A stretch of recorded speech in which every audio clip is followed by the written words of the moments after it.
You want to know how fast a life can change? 7 seconds. That's all it takes. 7 seconds for a phone call that wasn't hung up properly. 7 seconds to hear your only son laugh while someone mocks the body that carried him into this world. I'm Teresa Green, and 3 weeks ago, on a Friday afternoon, I made 3 phone calls that dismantled a wedding before the sun went down. Some of you will say I went too far. Others will say I didn't go far enough.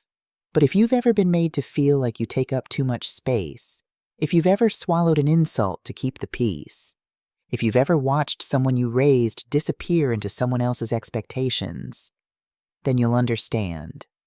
So grab your coffee and let me tell you about the day everything changed. My kitchen smelled like butter and Old Bay seasoning. I was testing remoulade sauce for Aaron's wedding because the caterer Brittany hired couldn't season water if you gave them the Atlantic Ocean. My phone sat on the counter, smeared with flour from the biscuits I'd made earlier. The beach house on Sapelo Sound has always been my sanctuary. Floor-to-ceiling windows facing the marsh, live oaks older than my grandmother, the kind of quiet that only comes when you're miles from civilization. I'd bought this place 15 years ago when everyone said a black woman with a nursing degree had no business investing in coastal property. I proved them wrong. I prove a lot of people wrong. When my phone rang at 3:47 p.m., I almost didn't answer. But it was Aaron, and I always answer for Aaron. "Hey, baby," I said, wedging the phone between my shoulder and ear. "Mom, hey, just confirming you're meeting the caterer Monday at 10. Already on my calendar, though I still don't understand why we're paying someone $2,000 to serve dry chicken." "Mom, please." He laughed that tight laugh he does when he's stressed. "Brittany already picked the menu. I gotta run. Love you. See you tomorrow for..." Hold on. Rustling, fumbling. Aaron's voice saying just a second to someone else. Then silence. But the call didn't end. I almost hung up. My finger hovered over the red button. But something made me wait. That's when I heard her voice.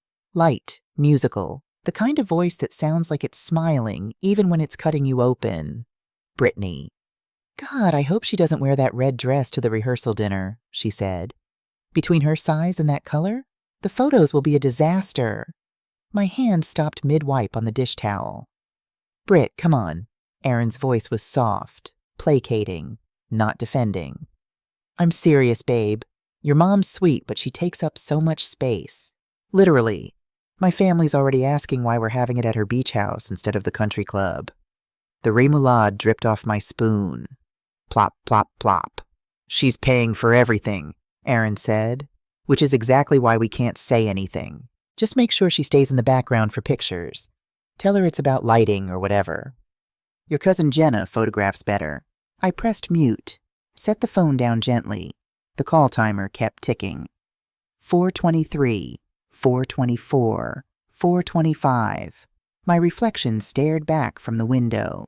Teresa Green, 58 years old, size 18 on a good day, hands that have started IVs on premature babies, held dying patients while families said goodbye, hands that raised a son alone after his father died in a construction accident, hands that signed the mortgage on this house when the bank said I didn't qualify. And now my son was agreeing to hide me in the back of his wedding photos. I didn't cry, didn't scream. I walked to my study and pulled out my leather notebook, the one where I make real decisions. I clicked open my pen and wrote one sentence. Aaron deserves to see clearly. Because I learned long ago that revenge isn't fire and fury, it's clarity. It's paperwork. It's turning on the lights so people can see what they're really choosing. Before I tell you about those calls, you need to understand what I was protecting. Aaron's father, Michael, died when Aaron was 5, crushed on a construction site. I was 28, a CNA making $11 an hour, living in an apartment with a broken air conditioner and a son asking when Daddy was coming home. I could have folded. I didn't. I worked CNA shifts, went back to school for my RN, studied with Aaron asleep on my lap, failed my boards the first time from exhaustion, passed the second time out of spite. 12 years later, I met Robert Green at a hospital charity event, a crane operator with kind eyes who didn't care that I came with a teenage son or that I was too heavy by magazine standards. "Terry," he told me, "you're the kind of woman who builds empires. I'm just hoping you'll let me hand you the bricks." When a nursing friend needed investors for a wound care startup, Robert encouraged me to risk our roof repair savings. $15,000 became $230,000 when the company sold. Robert lived just long enough to see me sign papers on this beach house. "See?" he whispered from his hospital bed a week before the end. Empire. That was 5 years ago. I've spent them building. Smart investments, real estate, board positions. I became the kind of woman who didn't need a seat at the table because I could buy the restaurant. And through it all, I taught Aaron. Stand up for what's right, even when it's hard. When he was 12, a teacher blamed him for a fight he didn't start. I marched into that school and didn't leave until they reviewed the footage and cleared his name. "Mom, you didn't have to make such a big deal," Aaron said afterward. "Baby, nobody else is going to fight for your truth, so you better know how to fight for it yourself. And when you can't, you call your mama." He'd hugged me so hard my ribs ached. That's the Aaron I remembered as I sat at my desk, preparing to make calls that would change his life. 3 calls in 17 minutes. That's all it took. Call 1, Diane Mitchell, event coordinator. "Diane, I need to invoke the sponsor consent clause." Silence. Then, "Oh, all vendor deliverables suspended. Billing paused. Send notices to everyone. Caterer, florist, photographer, DJ, rentals. Nobody delivers until I give written authorization."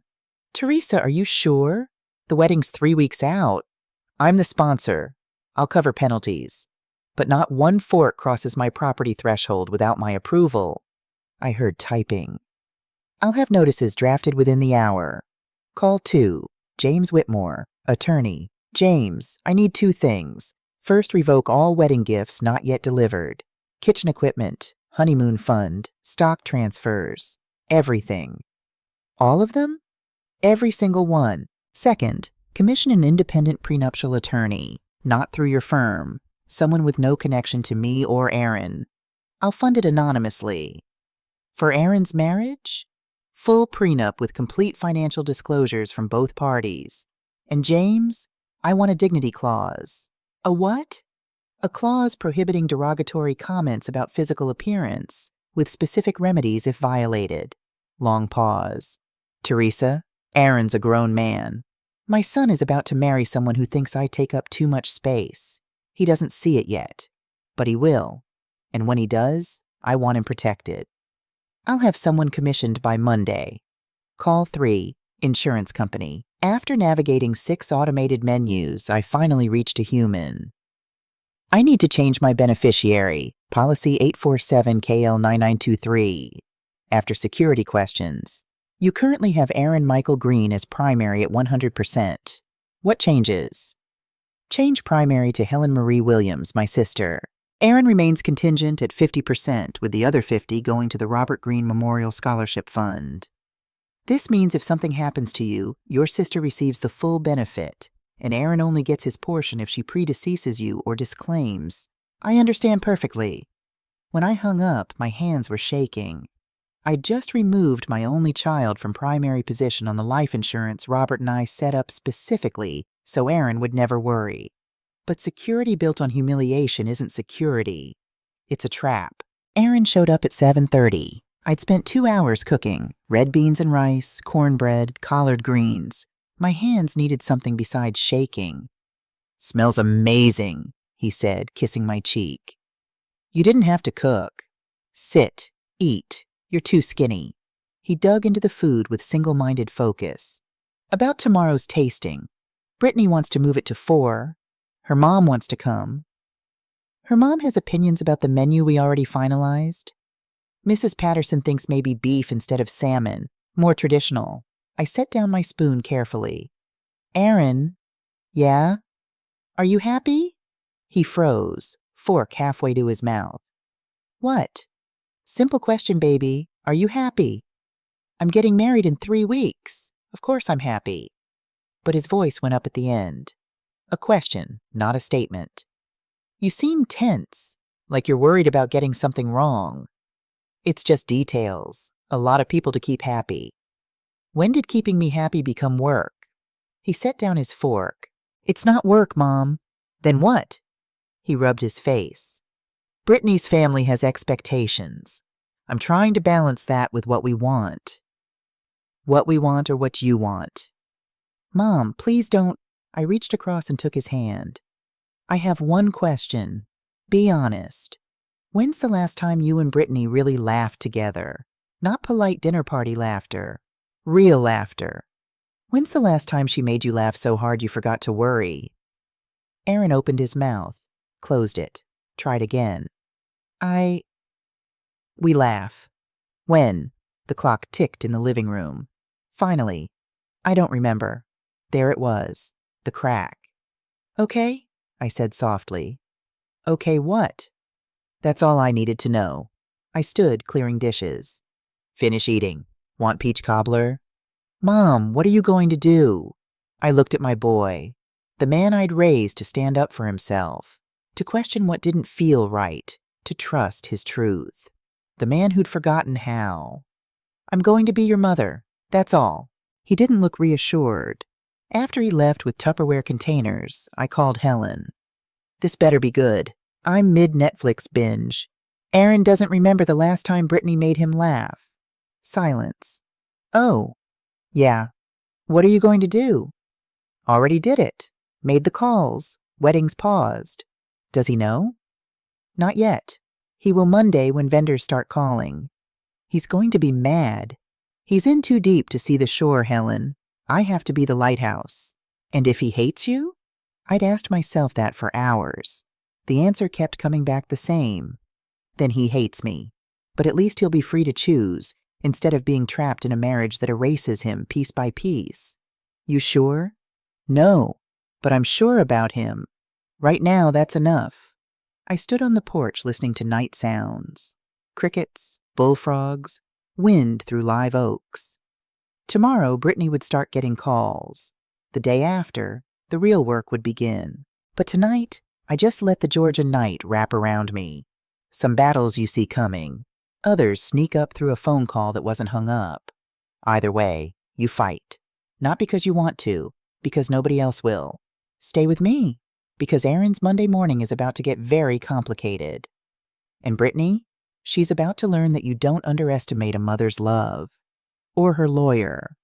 Monday, 8:47 a.m. I was in my garden when Aaron's world started collapsing. Hands deep in soil, replanting hydrangeas that had gotten leggy over the summer.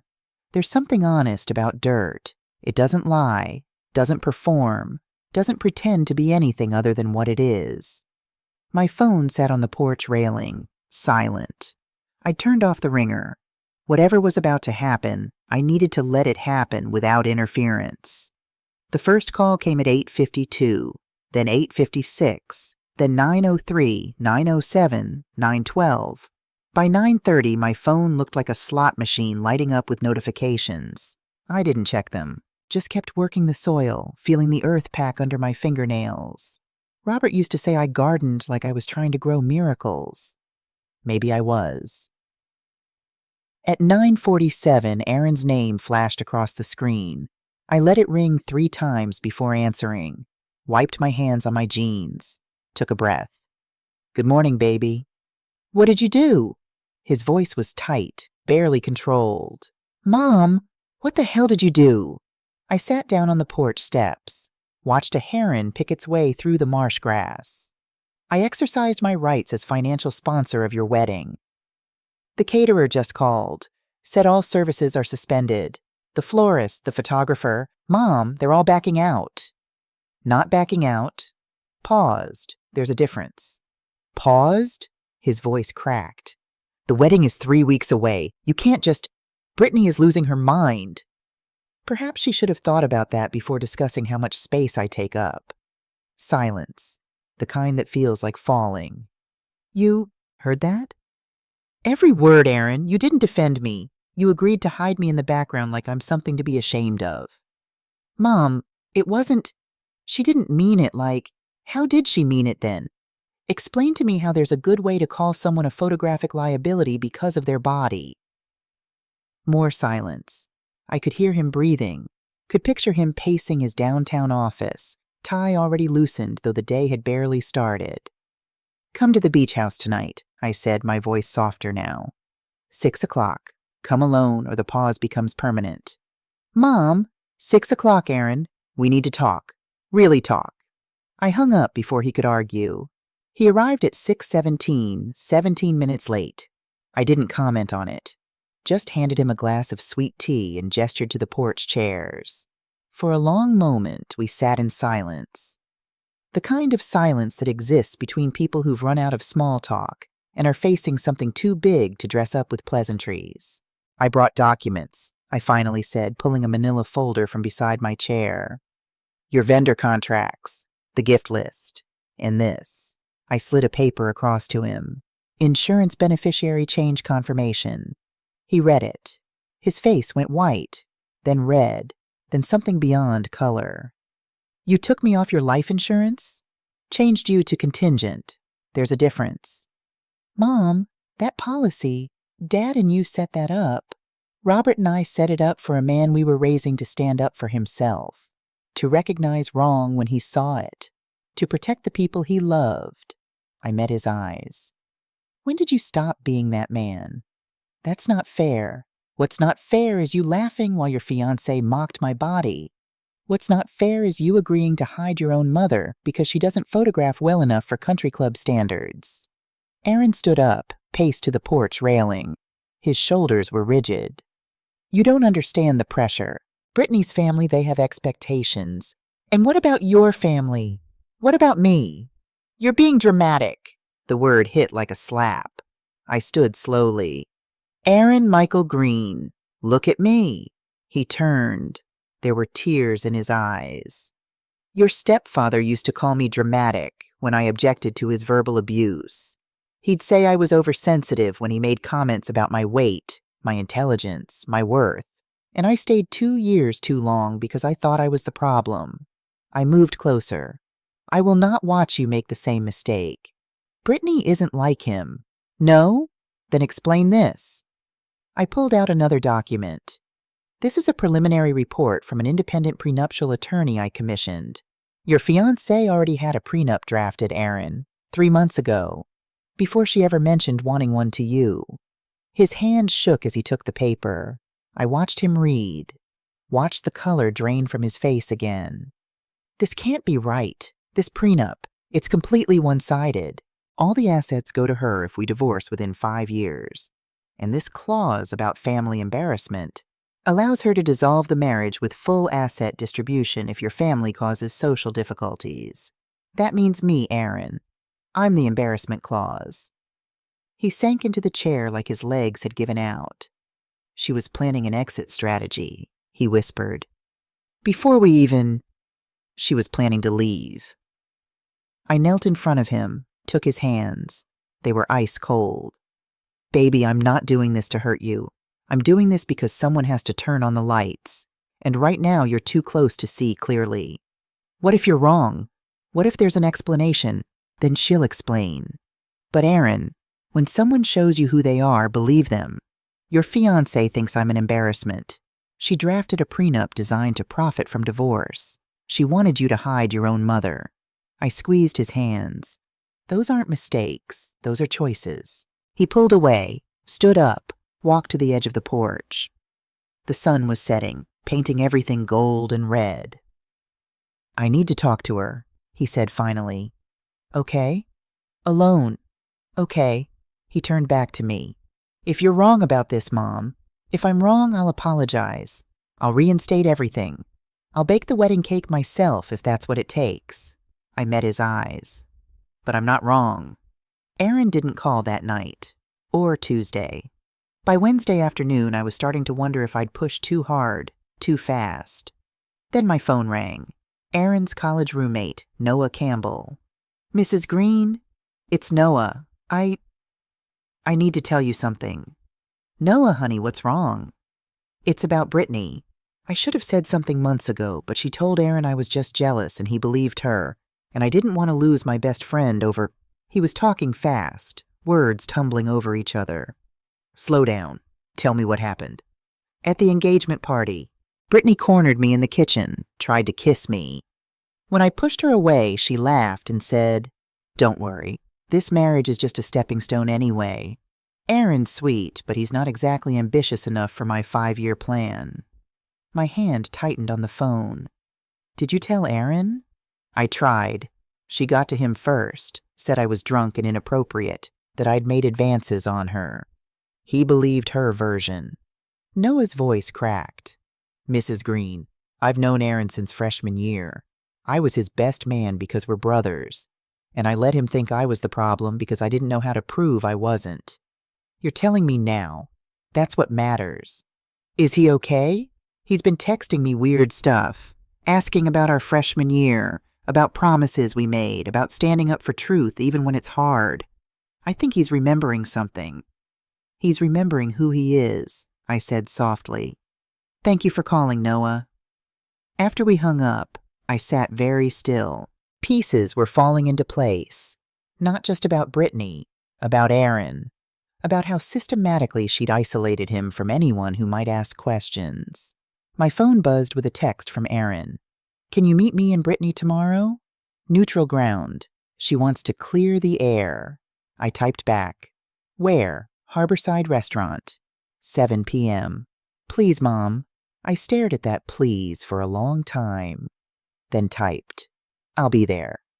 Harborside was the kind of restaurant where reservations were made weeks in advance, and the waiters spoke in hushed tones. White tablecloths, soft lighting, the clink of expensive stemware. I arrived first, wore my navy suit, the one I'd worn when I was promoted to nurse manager 20 years ago. Professional, unshakable. Brittany and her mother swept in at 7:03, both in designer dresses, perfectly coiffed, smiling those practiced smiles that never reach the eyes. Diane Patterson extended her hand. "Teresa, thank you for coming. I'm sure we can resolve this little misunderstanding." I didn't take her hand, just gestured to the chairs. "Let's be clear. This isn't a misunderstanding. This is a reckoning." Brittany's smile tightened. "Mrs. Green, I think there's been some miscommunication. You called me a photographic disaster. You wanted me hidden in the background. You drafted a prenup designed to profit from divorcing my son. Which part did I miscommunicate?" Diane's voice went sharp. "Now, Teresa, you're clearly not familiar with how things work in certain social circles. I'm familiar with contracts, Mrs. Patterson. I've signed dozens. None included escape hatches disguised as asset protection." Aaron arrived then, looking like he hadn't slept in days. He sat down heavily, wouldn't meet anyone's eyes. Brittany reached for his hand. He didn't pull away, but he didn't squeeze back either. "Babe, your mom has some serious misconceptions. Did you draft a prenup 3 months ago?" Aaron's voice was flat. Brittany's perfect composure flickered. "My lawyer suggested it's standard. Did you or didn't you?" "Yes, but did you include a clause about my family being an embarrassment?" Her mouth opened, closed. "That's not what it—" The language was just— Aaron pulled out his phone, scrolled, set it on the table facing her. "Did you try to kiss Noah at our engagement party?" The blood drained from her face. "Who told you? That's not—" "He was drunk and inappropriate, and I was trying to—" "Noah doesn't drink, Brittany. He's been sober since sophomore year. I know that. You know that. Everyone knows that." Aaron's voice was getting louder. "Did you tell him this marriage was a stepping stone? That I'm not ambitious enough for your 5-year plan?" Brittany stood up abruptly. "This is ridiculous. Your mother has poisoned you against me. My mother heard you call her a fridge. She heard you laugh about hiding her in wedding photos." Aaron stood too, and for the first time in months, he looked like the man I raised. "Mom didn't poison me. She turned on the lights, and I finally see what I've been too scared to admit." "Aaron, please." Brittany's voice went soft, pleading. "Baby, we can work through this." "Work through what? The lying? The manipulation? The fact that you were planning our divorce before our marriage?" He shook his head. "We're done. Wedding's off." Brittany's mask shattered. Her face twisted into something ugly, raw. "You think I wanted to spend my life in that sad little beach house with your overbearing mother? This was about security, Aaron. You're a decent lawyer, decent money, decent connections. It was a strategic decision. Grow up. The restaurant had gone silent, every table watching. Diane grabbed Brittany's arm. Stop talking. But Brittany shook her off. You want to know the truth? I've been planning this exit since month 2. You're boring, Aaron. You're passive. You let everyone walk over you, especially her. She pointed at me. I was going to give it 5 years, take my cut, and move on to someone who actually has ambition. Aaron's face had gone completely blank, the look of someone watching their entire reality rebuild itself into something unrecognizable. Get out, he said quietly. What? Get out. Brittany grabbed her purse, face red with fury. You'll regret this. My family has connections. Your firm will hear. I stood up then, slowly, every inch of my 5'6" frame. Make one call threatening my son's career, and my attorney will be very interested in your fraudulent prenup attempt. Try me, sweetheart. Brittany's mouth opened and closed like a fish. Then she turned and stormed out, her mother trailing behind with whispered apologies to the restaurant staff. Aaron and I stood there in the aftermath. The other diners slowly returned to their meals. The soft classical music resumed. Mom, Aaron whispered, and his voice broke on the word. I was going to... I pulled him into my arms, right there in that fancy restaurant with everyone watching. My boy, my baby, who'd forgotten for a while that he didn't have to shrink to be loved. I know, I murmured into his hair. But you didn't. You saw the truth. That's what matters. He cried, right there in Harborside, in his work suit, in front of Savannah's social elite, and I held him, because that's what mothers do. 2 days later, a delivery arrived at the beach house. Medical records, wrong address, meant for Brittany at the old venue coordinator's office. I almost sent them back unopened. Almost. But something nagged at me. The timing, the rush to marry, the 5-year exit plan. I opened the envelope. OBGYN records. Ultrasound dated 14 weeks prior. But Aaron had told me they'd only been intimate recently, within the last 2 months. He'd mentioned they were waiting to be more serious. Then I saw it. Genetic testing results. Father, donor Nappert AK47889. Fertility clinic consultation starting 6 months before the engagement. My hands went numb. Brittany had been pregnant before getting engaged, was planning to pass someone else's baby off as Aaron's. The rushed wedding made horrifying sense now. I called Helen. Terry? What's wrong? She was pregnant, from a sperm donor, before the engagement. Helen's sharp intake of breath. Oh my God. There's more. I kept reading. There's an email here from Diane Patterson to Brittany. Subject line, target acquired. What? It's about Aaron, about researching his assets, his trust fund, my property holdings. Helen, they targeted him. This wasn't a romance. It was a calculated hunt. I heard my sister moving, probably pacing her kitchen. What are you going to do? I looked at the documents spread across my desk. Evidence of a con so elaborate, so cruel, it took my breath away. I'm going to tell my son the truth, I said. All of it, even the parts that will break his heart, because he deserves to know what he escaped. When? Tonight. He's coming for dinner. Terry, this is going to destroy him. I know, my voice cracked, but it's kinder than a lifetime of lies. Aaron came for dinner at 6. I'd made his favorites, fried chicken, mac and cheese, green beans with bacon. Comfort food, the kind you need when the world is about to tilt again. He looked better than he had at the restaurant. Showered, shaved, wearing jeans and the Howard University sweatshirt I'd bought him for his 30th birthday.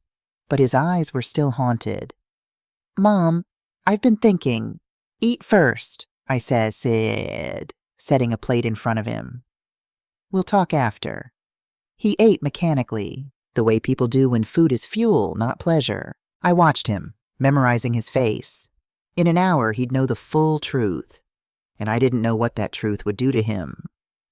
When he finally pushed his plate away, I pulled out the envelope. Aaron, something arrived yesterday. Medical records sent to the wrong address. His brow furrowed. Whose? Brittany's.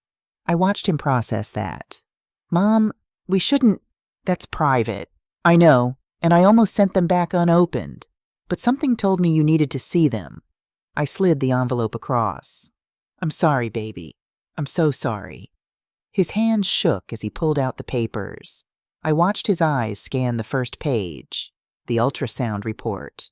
14 weeks. I don't understand. We weren't. His voice trailed off as he kept reading. Then he found it. The genetic testing. Sperm donor. The sound he made wasn't quite a gasp, wasn't quite a sob, just a broken exhale, like someone had punched all the air from his lungs. She was already pregnant, he whispered. She was going to pass the baby off as yours. Yes. He flipped through more pages, found the fertility clinic consultations dated 6 months before the engagement, found the emails between Brittany and her mother. I watched him read the subject line. Target acquired. His face went gray. They researched me, he said, voice hollow. My trust fund from Dad. Your properties. The startup equity. This wasn't. He looked up at me, eyes swimming. This was never about love. I was a mark. I moved around the table, pulled him into my arms. He buried his face against my shoulder the way he used to when he was small and the world was too big.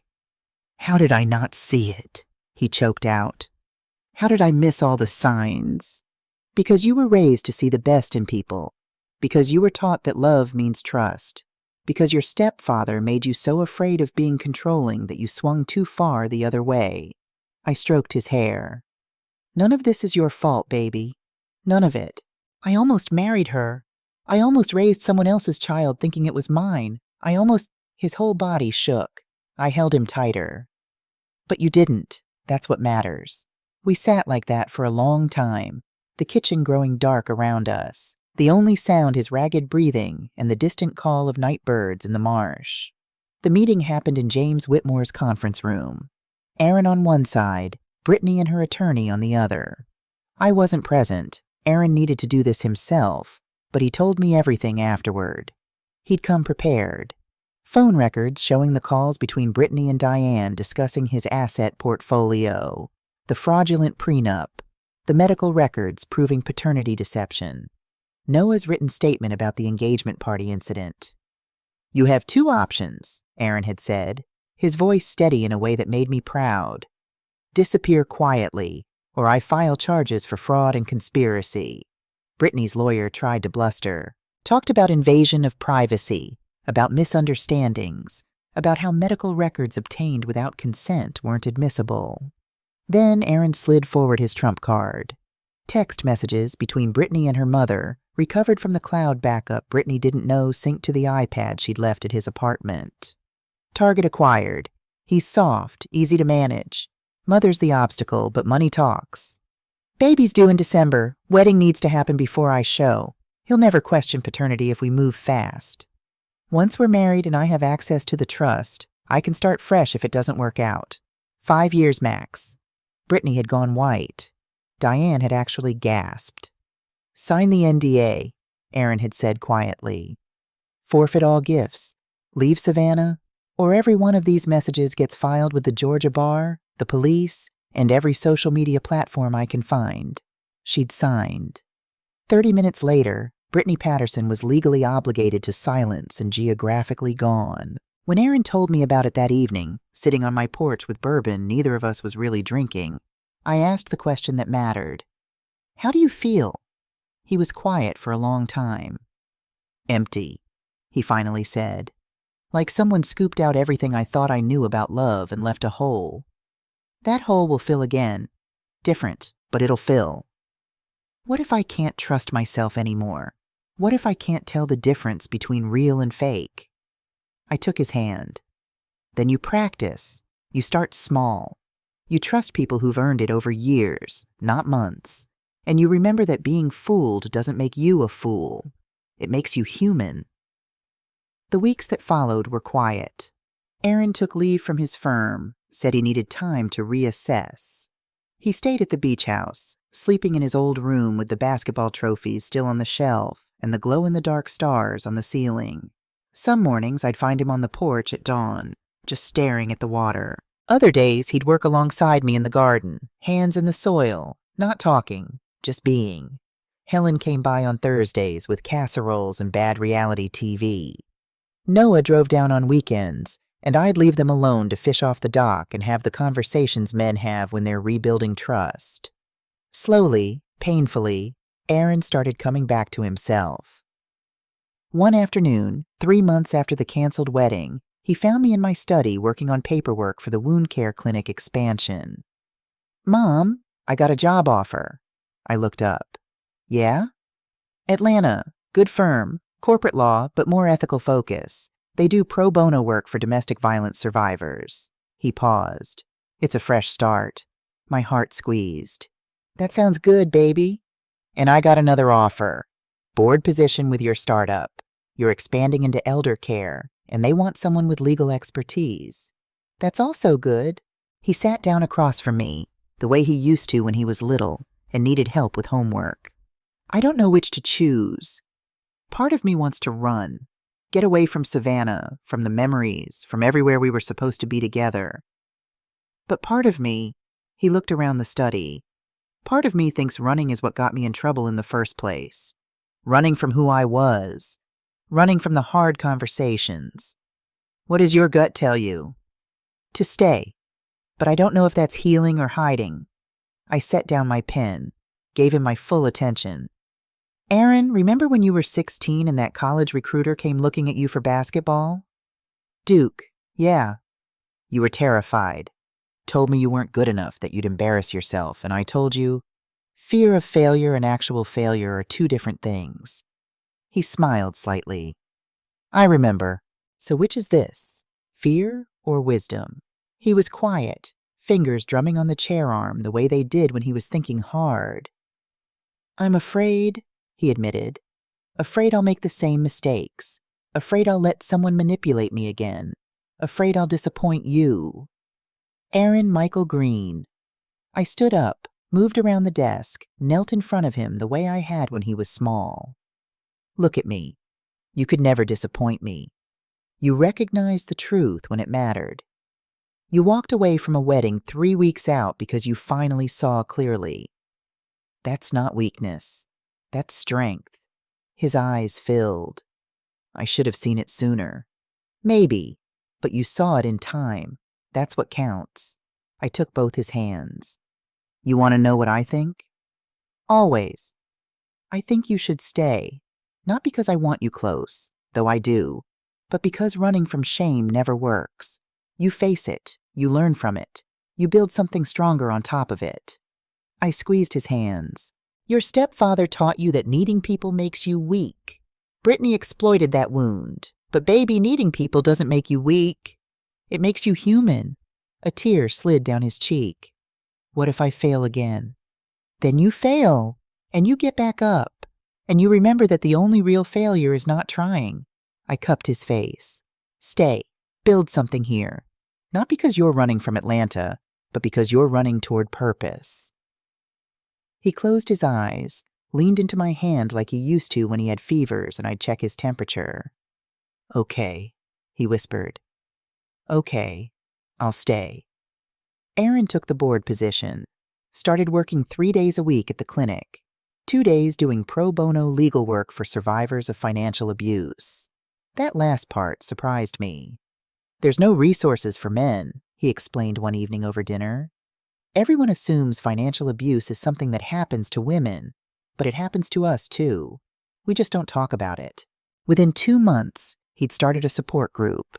Small at first, just 3 men meeting in the community center, sharing stories about partners who'd controlled their money, isolated them from family, made them doubt their own judgment.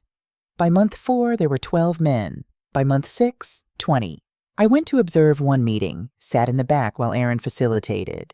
Watched him listen with full attention as a man in his 50s talked about his ex-wife draining his retirement account. Saw Aaron nod with recognition when a younger man described being called paranoid for asking questions about joint finances. This was my son, not the one who tried to shrink himself to fit Brittany's mold. The real Aaron, the one I'd raised, strong enough to be vulnerable, brave enough to help others by sharing his own scars. After the meeting, Noah showed up with his sister Emma. I'd met her before, 30 years old, architect, recently divorced. She wasn't there for Aaron, just supporting her brother who was supporting his friend. But I watched them talk, saw how Aaron's laugh came easier around her, how she listened without trying to fix, how they bonded over rebuilding after betrayal, no pressure, just recognition. I didn't say anything, didn't meddle, just watched my son remember how to be himself around someone new. Later that night, after everyone left, Aaron helped me clean up the community center. "Emma's nice?" I said casually. "Mom," he gave me a look. "Don't. I'm just saying she seems kind. We're just friends. I can't not yet." "I know, baby. I'm not pushing, just observing." I handed him a stack of chairs to fold. "You laughed tonight, really laughed. That's good to see." He paused, chair halfway folded. "Yeah, it felt good. Felt normal. Normal is underrated." We worked in comfortable silence for a while. Then Aaron said quietly, "I updated my will." I looked at him. "Put you back as primary beneficiary, added the scholarship fund as secondary, and Emma..." He caught himself. "And I specified that any future partner has to sign a prenup. No exceptions. No romance over reality." "That's wise." "I learned from the best," he smiled. "Speaking of which, I have something for you." From his bag, he pulled out a leather notebook, smaller than mine, but the same rich brown. "I've been keeping track," he said. "Not of revenge, just of truths, things I'm learning, patterns to watch for, red flags to remember." He opened it, showed me pages in his neat handwriting. "You taught me that writing things down makes them real, makes them law." My throat tightened. "Oh, Aaron." "Page 1, he said, flipping to the front. "March 15th, first entry. Mom stopped a wedding, saved a life, mine." I pulled him into a hug, this man who'd learned the hardest way that love sometimes looks like interference. That protection can feel like control, that the people who love you most will sometimes hurt you to save you from worse pain. "I'm proud of you," I whispered. "I know," he said. That's what kept me going. 1 year later, almost to the day, I'm on my porch watching the sun set over Sapelo Sound. Same spot where this all started. Same chair, same view, different woman sitting here. Not different, really, just more sure. Aaron's car pulls up. He's not alone. Emma's with him. They've been dating 6 months now. Slow, careful, both of them healing, but real. I can tell by the way they argue about music in the car, by the way she teases him about his terrible parallel parking. They climb the porch steps and Emma's carrying a pie. "My mother's recipe," she says, handing it to me. "Peach. She wanted me to tell you she's excited to meet you properly next week." Next week, dinner with Emma's mother, Grace. A widow, a teacher, a woman who raised 3 kids on her own and knows what strength costs. We'll sit around a table and talk about nursing and architecture and loss and rebuilding. No performance, no judgment, just people. After they settle in with sweet tea, Aaron hands me an envelope. "What's this?" Open it. Inside, a donation receipt. Aaron has endowed the Robert Greene Memorial Scholarship with a substantial gift, his portion from the settlement with Brittany. "Blood money should do good," he says simply. "Dad would have liked that." My eyes burn. He would have. Emma excuses herself to use the bathroom, leaving Aaron and me alone on the porch. "You happy?" I ask. He considers this the way he always does with important questions. "Getting there," he finally says. "Some days are harder than others, but yeah, I'm getting there." He looks at me. "Thank you for stopping the wedding." "I didn't stop it, honey. I just turned on the lights." "Same thing." "No, I say firmly. You had to walk toward the truth yourself. I just made sure you could see it. He smiles. That real smile, the one that reaches his eyes. Emma comes back out, and we all sit together watching the marsh turn gold in the fading light. Somewhere in the distance, a heron calls. The tide is coming in, the way it always does, steady and certain. Aaron's phone buzzes. He glances at it, smiles, shows me the screen. It's from the support group. One of the men just got his first apartment after leaving an abusive relationship. The group is celebrating. I have to go, Aaron says, standing. Emergency celebration at Jake's place. You want to come? You go ahead. This is your thing. He kisses my forehead. Our thing. None of this happens without you. They leave. Emma driving because Aaron's had 2 glasses of tea and she's cautious that way. I like that about her. Alone on the porch, I pull out my leather notebook. Haven't written in it for months, but tonight feels like the right time. I turn to a fresh page and write, Some weddings save marriages. This canceled wedding saved my son. Saved him from a lie he would have spent years trying to make true. Saved him from a woman who saw him as a transaction. Saved him from forgetting that he deserves to be loved for who he is, not what he has. People ask if I regret calling off Aaron's wedding. I tell them, I didn't call it off. I called him back. Back to himself. Back to truth. Back home. And sometimes the best thing you can do for someone you love is refuse to watch them disappear. I close the notebook. Look out at the water where the last light is fading into stars. My phone rings. Helen. How'd it go with Emma and her mom? That's next week. Tonight was just dinner. And it was normal. Beautifully, perfectly normal. Helen laughs. Normal's good. Normal's everything. We talk for a while about nothing important. Her hospital drama, my garden plans, whether we should take that trip to Charleston we've been talking about for years. When we hang up, I sit in the gathering dark and feel something I haven't felt in a long time. Peace. Not the absence of struggle. Not the pretense that everything's fixed. Just the quiet knowledge that my son is finding his way back, that he's building something real on the foundation of hard truths, that he knows now the difference between love that asks you to shrink and love that helps you grow. The beach house lights glow warm behind me. Inside, there's leftover peach pie and the smell of the gardenia candles I always light in summer. There's the oak desk where I made those 3 phone calls that changed everything. There's Aaron's room, still ready for whenever he needs it. This house has seen me through 2 husbands, 1 career, and countless transformations. It's watched me become someone who doesn't apologize for taking up space. Someone who knows that the best revenge isn't fire or fury. It's clarity. It's truth. It's paper moving faster than apologies. It's a mother who loves her son enough to risk his anger, who values his future more than his temporary happiness. Who knows that sometimes saving someone looks like letting them fall just far enough to learn how to catch themselves. Tomorrow, I'll work in the garden.